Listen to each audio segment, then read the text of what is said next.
Hello, good afternoon, everyone. Well, afternoon here in Northern Ireland, where I'm based. My name's Carl. Welcome to this webinar on behalf of the TEFL Org, where we're going to talk a bit today about TEFLing off the beaten track, whatever that kind of means. We'll get into that in a bit. Please let me know where you are in the world. As I said, I'm Carl. I'm in Northern Ireland, where I work as a teacher trainer here for the TEFL Org. I also work as an online teacher where I find my own students. I'm also an examiner. I do a bit of face-to-face work here and there. So I've been teaching for sort of approaching 20 years in many places around the world. And I'm going to talk a bit about where I have taught off the beaten track. Wherever that might be. Please let me know wherever you are in the world. I can see some people. Let's see if anyone's off the beaten track. Catherine's in Cardiff. No, I'm not sure that counts. Verena in Devon. No, too many tourists go there. IR in Florida. Sorry, you got Disney World. That's not off the beaten track. Penny in Manchester. Gio in Costa Rica. Now we're starting to get there. A bit more off the beaten track. Dubai is not off the beaten track. Esther. Steve in his house. Maybe that's off the beaten track. Birmingham, California. Someone was in Northern Ireland. Parascavas, if you're in Northern Ireland. Hello, I'm in Bangor, just down the road from you probably. On Namibia, we have a winner. Patrici is in Namibia, I think. Oh, Stacey in Trinidad and Tobago. Those are probably off the beaten track TEFL destinations. I'm not going to go for everyone, but thank you very much for letting us know where you are in the world. Please, if you've got any questions at all about teaching English as a foreign language, it doesn't have to be about teaching in different sort of areas of the world. It can be anything at all to do with teaching English as a foreign language. I will get to your question before the end of this hour, which is in about now 50 odd minutes. If I don't get to your question in time, Alan, who is monitoring the chat, who is the whiz with all the tech stuff, he will put some links in or anything like that to answer your questions first. Does not have to be about off the beaten track. Right, let me get this presentation here up on the window. Thank you very much. Right, okay. So first of all, I'll talk a little bit about my experience off the beaten track. Now, first thing I would say is, for you, where I've been teaching might not seem as that out there, or it might seem quite normal. It really sort of does depend on where you are in the world. And sort of everyone has their own sort of opinion about where is somewhere that's a bit more out there where not many people have been to before. Okay, so I'm just going to talk a little bit about me and where I've been teaching. Now, this is not the only places I've been teaching. I've been teaching other places around the world as well. So the first one I want to talk a bit about is where I've taught is Sri Lanka, which might not be the most sort of come to mind destination when you think about teaching English as a foreign language around the world. You know, there's a pretty good standard of English in Sri Lanka. You might not think, you know, the sort of the normal destinations you might think is Southeast Asia, East Asia, maybe a bit of South America. But I have taught in Sri Lanka. I spent about a year there teaching sort of slightly higher levels, teaching kids as well, a variety of different classes, some examination classes as well there. And Sri Lanka did have, you know, it's got some universities there as well, some little campuses where you can go teaching academic English, for example. And I had a good year there. I enjoyed it, and it might be somewhere where you might want to think about teaching in the future. The thing that I would say is with a lot of these destinations that aren't sort of normal TEFL destinations, does sort of the economy can be quite up and down in some of these countries that are a bit less known in the TEFLing world. And Sri Lanka at the moment does have some financial issues, which means there's probably not as many jobs there as there used to be. Okay.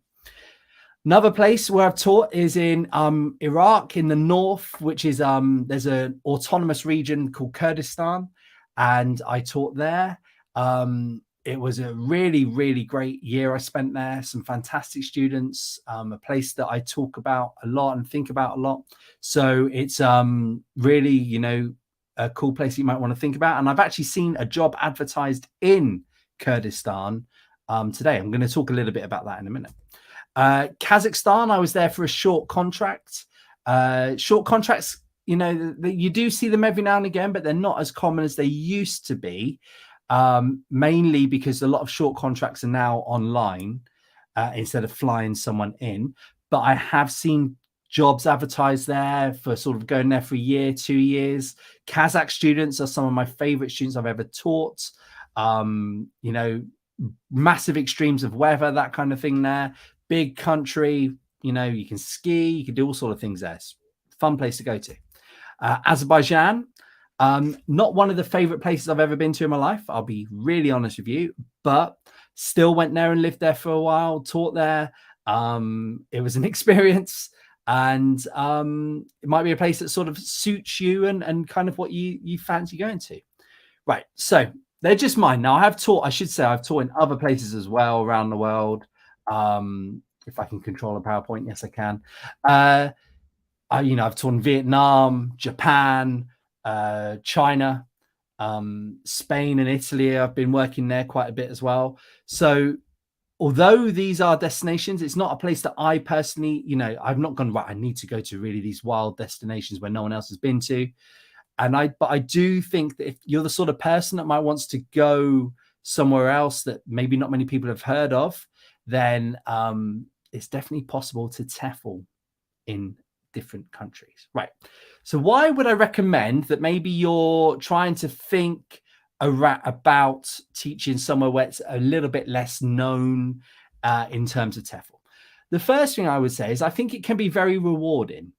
If you go to a country where there's not a huge amount of TEFL teachers there's not a big TEFL industry, for example, there, but there are language schools or high schools where you might find some work. I think going in there and being one of the sort of only teachers that maybe some of these countries and some of these students have had before can be very, very rewarding. It's not like another Westerner teacher or another high-level teacher, high-level English teachers come in and they're just the same as all the others. You can be someone new. You can be someone that's sort of trying to show them a bit of the world, that kind of thing. You can sort of feel a bit important maybe.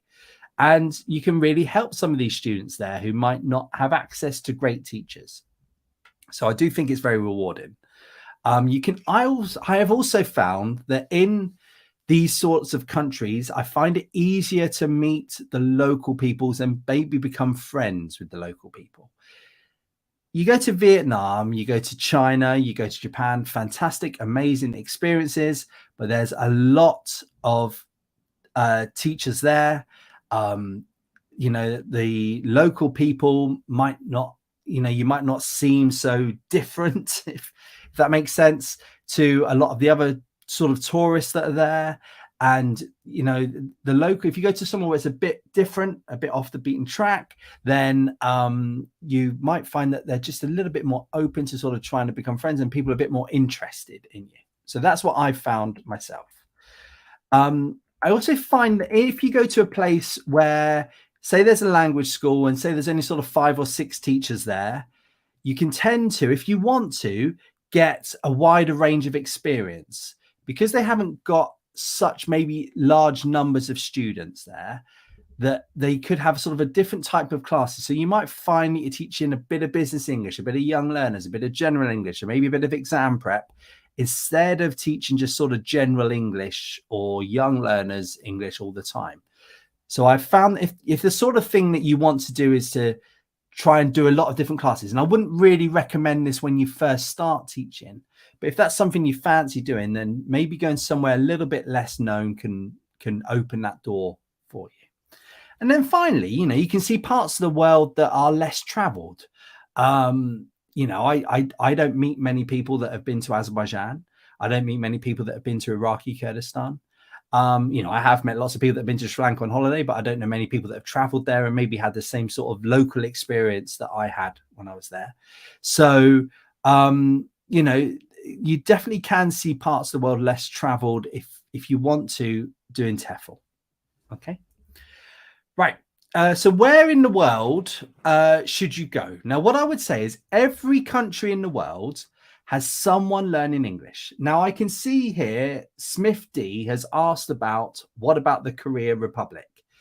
Now, is that North Korea? Is that South Korea? I'm never quite sure about those two places, which one's the Republic or not. But what I would say is there's obviously loads of jobs in South Korea. I have also, in the time I've been teaching, seen jobs advertised in North Korea. So believe it or not, and it was I really thought about it, but I never went.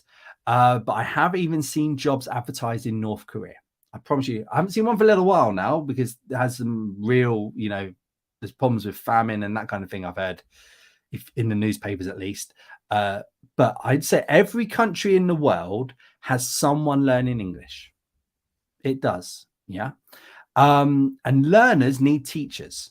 So, Uzbekistan, places you maybe never thought of, sort of Georgia, the smaller countries of South America, Central America, someone there will be learning English, and someone there will have started a language school to get them learning English. Okay. Learners need teachers. And if you want to go there, I promise you, now you might not see the job advertised. They might not be willing to fly you out there, pay for your flights, that kind of thing. But if you go out there, you find a bit of work, you stay for a term, you will find work. Okay. Some places will advertise, and I'm going to go through in a minute, in the next slide, I think it is, some of the adverts I've seen. In fact, today, the 24th of February, 2023, I have found adverts listing for these places that are maybe not destinations you've thought of before. So you will see places advertising, come work in Kazakhstan, for example, but some will not. Tends to be poorer countries. So you might want to go somewhere where, people you've not sort of been heard of before, that you've not seen TEFL jobs being advertised. But if there's work there, but that school there might not be able to afford to pay for the advertising on top of the wages and all that kind of thing. So just be aware that even though I say that every country in the world has someone learning English, doesn't mean that every country in the world will list an advert. Okay. What I always say is, if you're going to go to anywhere, whether this is a known TEFL destination or a slightly more unknown TEFL destination, check the requirements of what's needed by the school in terms of degrees, in terms of your TEFL certificate, in terms of what passport you can have. Also check how easy it is to get a work visa there. If I type into Google, get a work visa for Japan, I'll get loads of hits. If I type into Google, get a work visa for French Guiana, there's going to be a lot less hits. You might have to do a bit more legwork yourself and just work it out exactly what's going on and how you would get the visa, whether you've got to be there, whether it's going to cost you lots of money, that kind of thing. All right. So some of the adverts I've seen today, as I said, the 24th of February, August, where did I get that from? 24th of February, 2023. These are some of the adverts I've seen today. Now, when you're watching this webinar in 2, 3, 4 months, these adverts might not be there. These countries might not have listed. And I'm going to tell you a bit in the websites that I've found these on, but these are some of the countries that I've seen advertised that you might not think about. You might have already, but you might not think about as a TEFL destination. Malaysia is one of them. Massive population. You've got mainland Malaysia and the islands. It's quite a lot of IELTS requirements there. Quite a lot of students learning IELTS, that kind of thing. Malaysia, somewhere you might not have thought about. Kuwait. Now, obviously, in that region, you see quite a lot of jobs in Saudi Arabia. And is that off or on the beaten track? I'm not quite sure. Saudi Arabia. I know quite a few people that have taught there. So to me, it doesn't come to mind as a sort of wild destination, Saudi Arabia. But Kuwait might be somewhere that you've not thought about going to teach. Myanmar or Burma, I've seen a job advertised there today. There's sort of been constantly jobs going throughout my teaching career in Myanmar.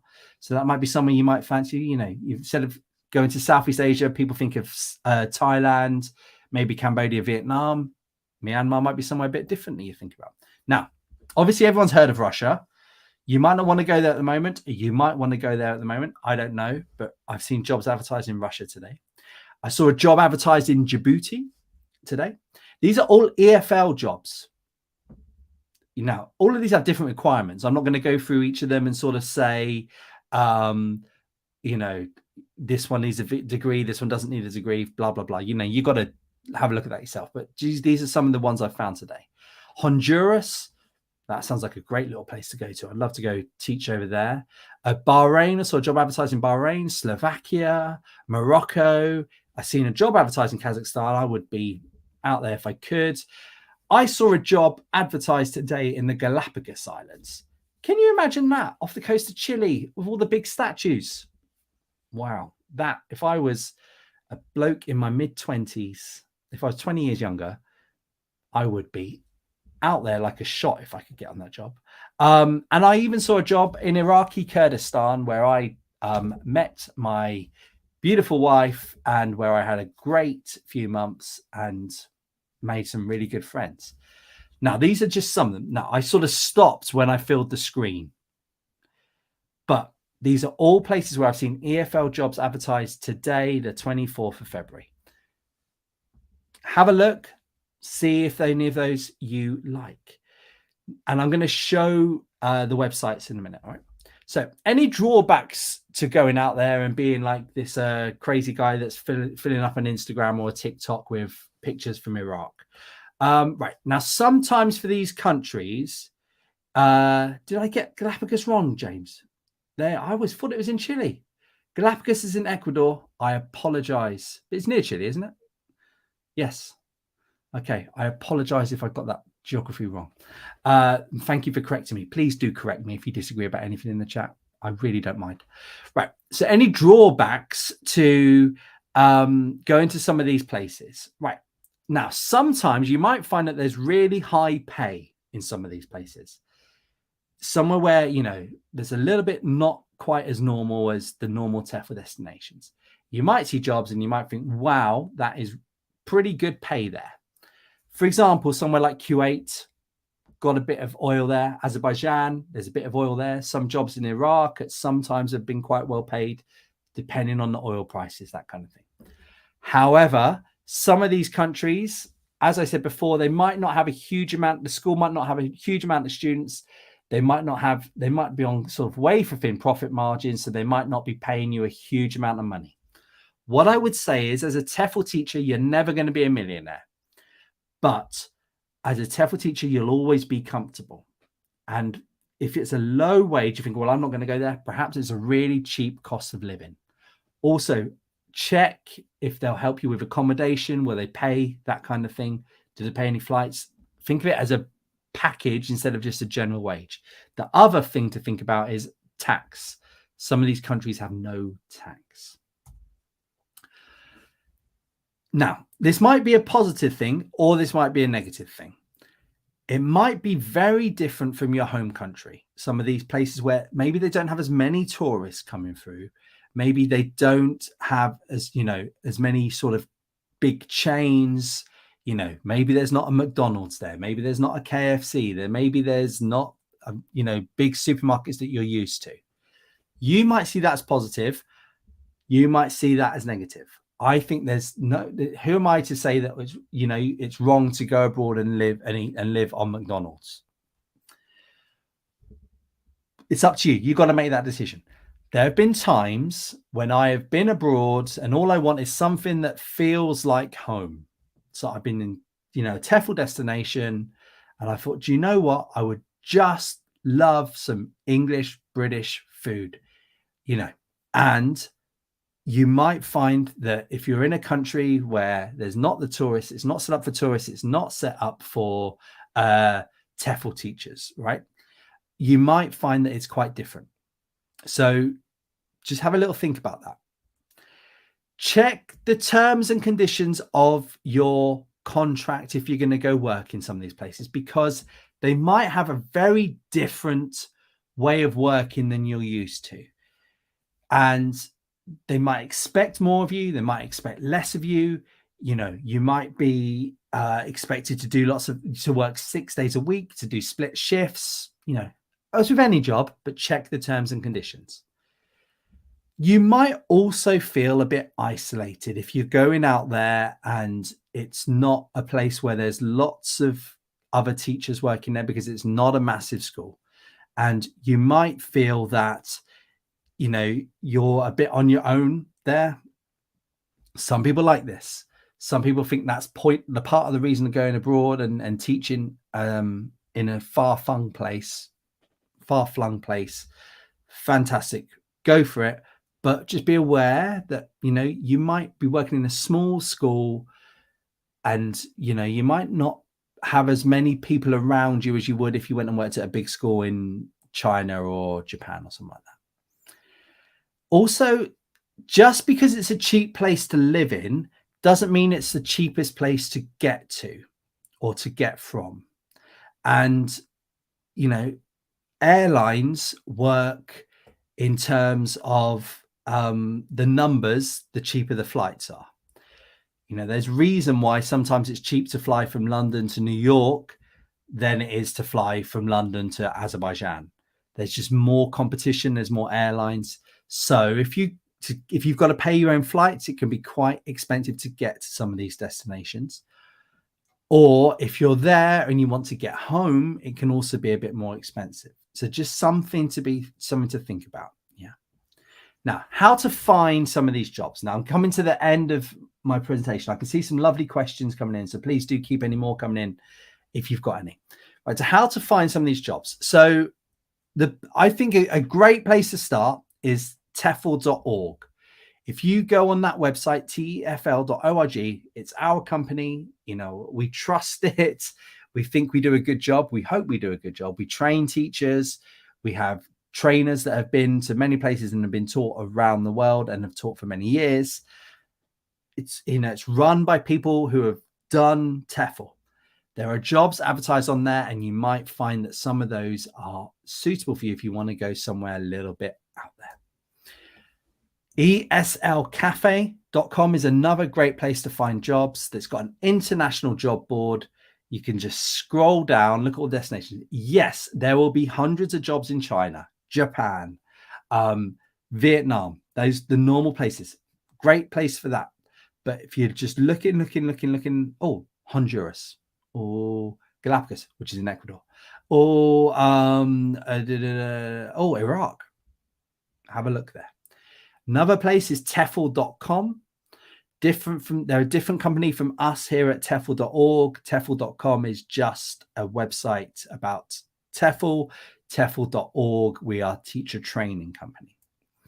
Now, the other way to do it, and I only really recommend this if you are quite confident and maybe money isn't such an issue for you, maybe. And I do often think this is something that I say similar if you want to go and work in Europe, is to find a job yourself. So if you want to go work in Uzbekistan, I don't know why I'm picking on Uzbekistan today. I'm not picking on it. I would love to go to Uzbekistan. If you want to go work in Uzbekistan and you don't see many jobs advertised in Uzbekistan, I would get on Google and I would search for language schools in Uzbekistan. You might have to use a bit of translation software. You might have to do some proper looking around on Google Maps. You might have to, try and do Yahoo as well. It could be a lot of legwork, but I would find a language school there and I would find a language school there and I would contact them and I would see if they have jobs available. Now, if it's somewhere where, you don't see them advertised, they might say, you know what, we would love to have an interview with you. Fantastic. However, you've got to find your own flights to get out here. Okay, fine. You might be up for it at that point. You might not be up for it at that point. Or maybe you're backpacking around the world and you find yourself in Uzbekistan and you've got your TEFL certificate. You might Google them and think, right, do you know what? I'd like to stay here for 3 or 4 months. Google a language school, say, hello, I'm here. And maybe they'll give you some work there. Facebook searches, that's the other thing I would say. Look for sort of TEFL learners in Ecuador, TEFL learners in Bahrain, that kind of thing. I would look at it, do some digging, look at the people, look at the companies that are advertising in there, contact them, see if they've got any work available. So basically you find the schools, then you email the schools, and you might get lucky, you might not.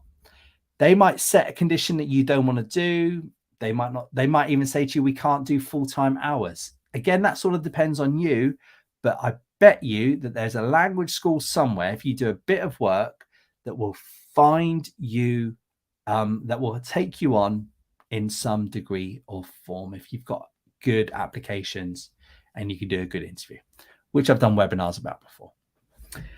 Thank you very much. Right, let's get to some of your questions. Now, please, again, if you disagree with me, not just about my geographical knowledge, but if you disagreed with me about anything at all, please, or you even agree with me, that's also nice. Please do put that in the chat.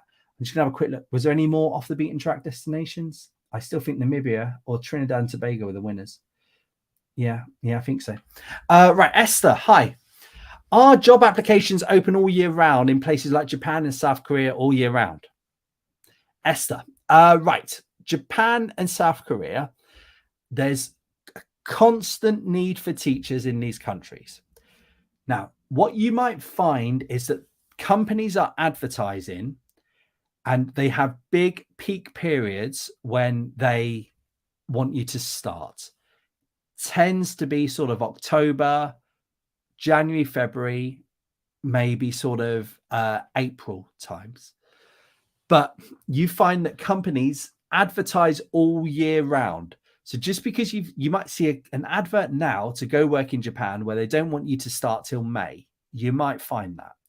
You might also find adverts online for Japan or China where they say, right, yep, we want you to be out here in 2 or 3 weeks' time. So what I would say is, if you've got a date in mind that you really want to go to Japan, or China, don't think, right, I'm going to wait till this date to apply. Be looking now and see if you can see any that will take you on for that certain date. The other thing to think about is that countries like this, there's lots of jobs. The schools have lots of teachers and they have lots of students. And within those schools, they might find that halfway through a term, they need another teacher. Halfway through a term, a teacher's left. They need to get another teacher. So yes, there are peak times to start, not to apply, peak times to a start, but I would be looking all year round myself if that's the sort of thing I would go for. I hope that answered your question, Esther. Roxana, hi. I'm not going to even attempt to say your surname. Hi there, Roxana. You're on the borderline moment of your life. We've all been there, Roxana. Maybe have a gin and tonic. I wish to combine work with learning Chinese and/or the Russian languages. Wow. Okay. Well, I mean, what would be a destination? If you want to learn Chinese, go to China. If you want to learn Russian, go to... Oh, no, don't just go to Russia. If you want to learn Russian, you could also go to Azerbaijan, Kazakhstan, maybe Georgia. I should have added Georgia to the list. Georgia is an off-the-beat destination, which is a great country to go to. Recommend you go to Georgia if you ever get a chance. So, I mean, China is the big one. Obviously, China is massive. And within China, and I should have probably said a bit about this, you will get off the beats and track destinations. Everyone thinks about going to Shanghai, going to Beijing, maybe going to Shenzhen. But, Kunming is one of my favorite places in China. Lovely city to go to. That might be somewhere you want to think about. So, you will go to China, and I bet you once you were there, or if you go to, any of the big capital cities, you'll find Russian language schools, or you'll be able to find a teacher there to teach you one-on-one for probably less money than you're getting from your school for teaching English. So, I think there, Roxana, you sort of answered your own question. You want to learn Chinese, go to China. You'll have a great time. You want to learn Russian, go to Russia. I've backpacked through Russia. It was fantastic. At the moment, Russia is, has its issues. Should we say that? Good luck. Tracy_M. Hello, Tracy M. Oh, you've been on before, Tracy. Hope you're well. What is the length of an in-country teaching contract? Are they usually renewed? You said online teaching contracts are shorter, correct? Why? It looks like you're really getting me there with the questions, Tracy. Right. So, in-country let's do the first one. In-country teaching contracts vary. Now, if a company is going to pay for your flights to, let's say, let's use an example, South Korea. They want you to go out there and teach for a year or to go out there and teach for 2 years, because you do see 2-year contracts. They will, if they're going to pay for your flights, if they're going to pay for your visa, if they're going to pay for your health insurance, all that kind of thing, if they're going to put a lot of money out on you, Tracy, to get you started, they're going to want you to spend a year or 2 years with them. They're not going to pay for your flights. They're not going to do all that kind of thing for you to come out for one term, generally. However, if you go there yourself, you might find that you can go work just for a term. Term tends to be the shortest period that a company will take you on for. You know, they don't want you to be teaching 3 or 4 weeks, then drop out, and you know the students have to get a new teacher. And a term can be anywhere from 8 weeks to 12 weeks, depending on the school. Yeah. So that's what I said. Now, you know, if you've got a European passport and you can get yourself to Spain, you'll be able to get work for like 10 weeks, for example. But it really sort of does depend. But any company that's going to pay for you to fly out there will generally want you for a year at least. There are some exceptions. I worked for a company called Westgate in Japan. They only took me on. They paid for my flights. They paid for my accommodation, all that kind of thing. I was only there for sort of 10, 11 weeks with them. You know, so it does depend. There are exceptions. Are they usually renewed? If you're a good teacher. That's what I would say, Tracy. If you're a bad teacher, you know, they're not going to renew it. Online teacher contracts are shorter. Correct. Why? Right. Because online classes the students don't tend to sign up for a year. They sort of tend to sign up for maybe a week, a few weeks, maybe a couple of months, that kind of thing. And they will, you know, after that, they either have met the goal that they want to get to, or they just, you know, have had a bit of enough of being taught online. They need a bit of a break from it. So it tends to be that online contracts are shorter. That's what it tends to be. Now, a lot of online teaching jobs are quite often hourly paid. So they sort of go up and down with the demand. So if a school's like, right, we need you for 20, 30 hours this week, you go teach for 20, 30 hours, maybe go teach for 10 hours. However, it depends. That's why I always recommend, if you're going to go work for online companies, you don't put all your eggs in one basket and work for one company. Get working for 2, maybe at the start, maybe 3, do 5 hours with each one, something like that, teaching hours. Find one that you like, find ones that give you guaranteed hours, that kind of thing. That's what I tend to say to people wanting to go online. Yeah. I hope that answered your 1, 2, 3, 4 questions, Tracy. Steve, have I taught in Saudi Arabia? No. Know plenty of people that have. I know plenty of people that have absolutely loved it. I know plenty of people that have absolutely hated it. I've never been there. I've never taught there. However, if you're wanting a bit of cash, get yourself out there.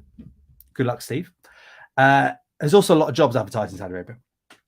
SS, what about teaching English when you are a non-native teacher of English? Right. So I've done webinars, SS, completely. I've spent an hour talking about this topic. So you might want to have a look at some of the past ones I've done on YouTube, on this page, the TEFL Org page, where I talk about it. Right. Quickly, actually, it's never quick, this answer. What is a non-native teacher? That, as a start, drives me mad. If you've got a high level of English and you can prove it with a qualification to say, or certificate to say, yes, I've got C2 level of English on the Common European Framework, or I've got IELTS 8 or 9, whatever it might be, are you a native level English teacher? Is your English as good as someone who might have been born in an English-speaking country? Personally, I would say yes. So I hate the fact that you see jobs being advertised saying that. Now, unfortunately, there's a flip side to this, in that some countries, it's nothing to do with the schools. It's nothing to do with the TEFL side of things. It's all to do with the government. Some governments say that only certain countries can get work visas. It's horrible, horrendous. And it can be quite often that schools will advertise for a native speaker of English just because the country that they work in can only get work visas for certain countries, which unfortunately tends to be the English speaking countries. It's terrible, it's wrong, but unfortunately that is the situation. You know, there's not much we can do about it. What I would say, this short answer has now gone on a lot longer than I thought it was going to do, SS, but I don't mind talking about this. What I would say is, if you see a job that you like and it says native speakers only, apply. What's the worst that can happen? You'll get an email saying, I'm sorry, no. And do you really want to work for a company that has that bias? I'm not sure I would want to. So just think about it. And if you've got a high level of English and you can say to them, do you know what? My first language isn't English, but I have managed to get a high level Cambridge certificate in English. Will you take me on? I would try that, SS. What's the worst that can happen? Good luck. I hope it works out for you. Smithy. Hi, Smithy. In places like South Korea or Japan, do they ask for IELTS for teachers from non-English speaking countries like India, even after doing TEFL? Really good question. And the answer is maybe. So some schools might ask you to do that. Some schools might not. They might say that you've got your TEFL certificate and that's good enough to prove your level of English. Now, what I would say is, if you were going to work for places like this, you should be able to say, look, my English level's high. And if they turn around and say, look, I'm really sorry, we also need you to do an IELTS test. You know, you might have to. I'm sorry. Now, it doesn't have to be IELTS. Ask them if there's other ways you can prove it. IELTS can be a little bit expensive. There are tests that are cheaper, which you can do from home. You might want to do one of those. Doesn't necessarily maybe have to be IELTS. But yes, some countries might ask for that. Some companies might ask for that. Okay, because they have to sort of cover their backs, because you know you don't have to be a native and have a native speaker accent, because what is that for a start to teach English? But I do personally think you've got to have a good level of English at least. All right. I hope that answers your question, Smith. Smythe. Bob Fry. Love that name. Do you see opportunities for TEFL for older teachers? Right. I can't remember, Alan. Did we do a webinar on TEFL for older people? I think we did, didn't we, Alan? I don't know. Alan's going to message me around the back of the web system to let me know whether we did that. Yeah, we did. I'm pretty sure we did. So, Bob, I've done, according to Alan, about a month ago, we did a webinar when I spoke about this. And the answer is yes, there are opportunities. But to be brutally honest with you, there's not as many opportunities as there are for the younger whippersnappers out there. And the reason tends to be that countries have an upper limit on the age that countries can get visas. And what I would suggest is that actually some of the off the beaten track destinations have less requirements for this kind of thing. So, for example, I know when we worked in Iraq, they also took on someone who was 70. So there are definitely opportunities out there for sure. But what I would do, Bob, is go back and look at the webinar I did about a month ago. Yeah. Good luck with that. Okay. Lots of people correcting me. Yes, of course, Easter Island has the big statues. I've just totally, yes, Easter Island has the big statues. Galapagos has all the tortoises, and that's where the theory of evolution or that kind of thing was. Ask me a grammar question, not a geographical question. I'll try and get that one right.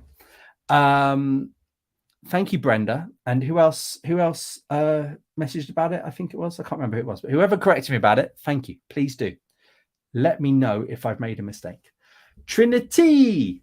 Hello, dearest Carl. How are you? That's a lovely way to start. I'm not bad today, actually. Thank you. Is there a possibility of teaching English without having a bachelor's degree? Yes. What are the basic prerequisites to become a certified teacher? Thanks. Right. So again, I've done webinars fully about teaching English as a foreign language abroad without a degree. Yes, it's possible. There are certain places that are better locations for it than others. However, there are other countries where they do make you have a degree. Again, it's not really coming from the schools. It's coming from the governments. They want to take on people with a degree to get a work visa. Right. So yes, it is possible. Now, the basic prerequisites to become a certified teacher is to do one of our TEFL courses. So if you go to TEFL.org and you click on the courses section, you will see a range of courses, and the minimum number is 120 hours. So you'll see jobs advertised and they will say, we want people with a 120-hour TEFL certificate. That is the basic number. There are extra modules you can do to add on to it. Some of the ones you might want to think about are doing something like a young learners module to sort of specialize in being a young learners teacher or an exam teacher. So yes, there are, that is the basic that you want. Okay. So look at that, tfl.org, click on the courses, 120 hours, Trinity. Right. What I would say to you is, if you're going to go into this without a degree and you're going up against someone who does have a degree, you see a job advertised where it's not mentioning a degree and someone's got a degree and you haven't, you know, your application and your interview has got to be really, really on point, because if you're all things equal, their company is unfortunately going to give it to the person who has a degree. Okay. What you might want to think about, Trinity, is doing something like a practical module on top of it, maybe even doing the level 5 168-hour course, just to show that you're really into TEFL, that you're taking this really, really seriously. Okay. Because as I said, you've got to stand out a bit from people who have a degree. So that's something you might want to think about, Trinity. Yeah. But the short answer is yes. Yes. Sarah, hi. I've lost your question. Thank you, Alan. Regarding the online teaching, do you think you can start without having experience? Yes, for sure. So some companies prefer to take on people without any experience because they can sort of whip you into the sort of teacher that they necessarily want. Is that a good thing or bad thing? I don't know. They don't physically just whip you. Right. What I would say is, you'll see jobs out there where they say must have experience. Companies just put that. A lot of companies, they make their advert and they're thinking, well, I've got to fill up these bullet points. Oh, must have experience. If lots of people apply who don't have experience, they'll take them on. If they need lots of teachers, and don't just think, oh, I've got no experience, I'm not going to apply. Go for it. I've done webinars about talking about CVs, job applications, if you don't have any experience. Go for them anyway. Like the native speaker question earlier, what's the worst that could happen? Good luck. Yeah. SS. I don't feel I can highlight this one, but I'm just going to say, in SS says in Spain, they just want native speakers. I don't think that's true. SS. I have worked a lot in Spain and I've worked with many non-native speaking teachers. I don't even like saying the phrase. It drives me a bit mad. I've worked with many people who have a great level of English whose first language is not English. There are jobs out there. Rebecca, what would the opportunities be like in Switzerland? Ooh, I've never asked this one, have they, Alan? I'm sure there's language schools in Switzerland. Definitely there would be. The thing that I would say is, if I was going to go work in Switzerland, I'd want to be making a bit of money because it's expensive. But I'm pretty sure if you go on Google Maps and you go to Geneva and you type in language schools, I bet you find some, Rebecca. And you don't see many jobs advertised. That's the thing I would say. But I bet you there's work out there. Geneva, hi. You're applying to a job in Turkish Kurdistan. Amazing. You found on TEFL Org, because we're amazing. You searched online for school and saw one person ask about the Turkish government.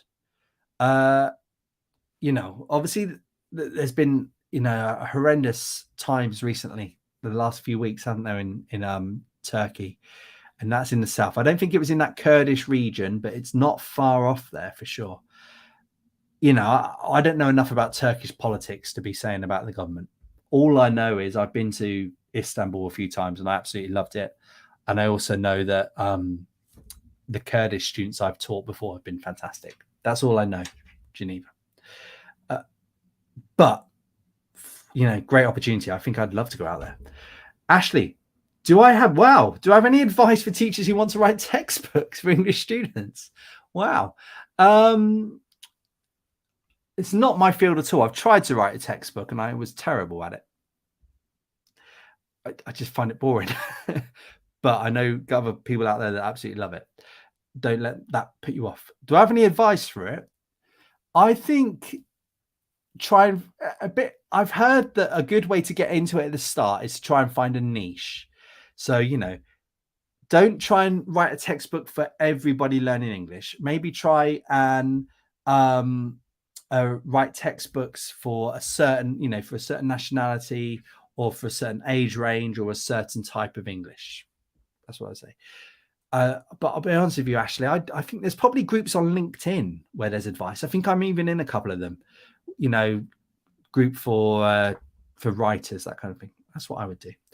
Geneva. Oh, sorry. The Turkish government limits the pay. Have I heard of such? Yeah. So there are countries around the world where the governments put limits on pay in terms of the local schools. Ways around that it can be to go work for a private school. So yes, that does happen. I think that happens in Spain and Italy. Yeah. Good luck. Right. I think I'm just going to come to the end.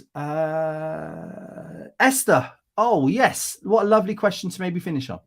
You're a secondary English teacher, but this will be your first time teaching EFL. Will recruiters count your secondary teaching experience? They will love you, Esther. The other thing you might want to think about is going to work in an international school. So there's a great website called TES. Type that into Google, TES. I don't know what the TES stands for. I always ever go with TES. If you type TES jobs, that is a website for people who have a qualified high school teaching diploma. So with that and your EFL experience, they will love you. Good luck. Thank you, everybody. I'm sorry if I did not get to your question. We've run out of time. Now, if you do have a specific question, please do send it in to us here at the TEFL Org. Go to our website, tefl.org. In the bottom right corner, there's a chat with us function. You can send us a message there. You can also send us a message directly through Facebook. You know, you get to speak to someone. You know, it's a weekend coming up, but we will answer all the questions, I promise.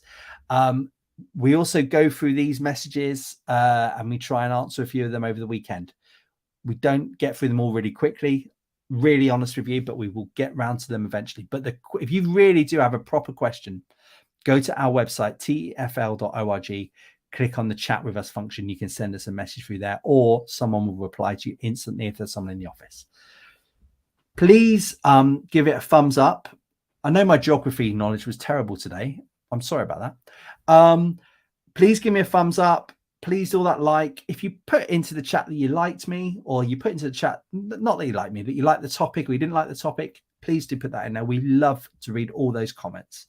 If you disagree with me and you thought it was a load of old balderdash, then also put that in there. Thank you very much, everybody. Enjoy your weekend. Have a good day. From myself and Alan, bye-bye.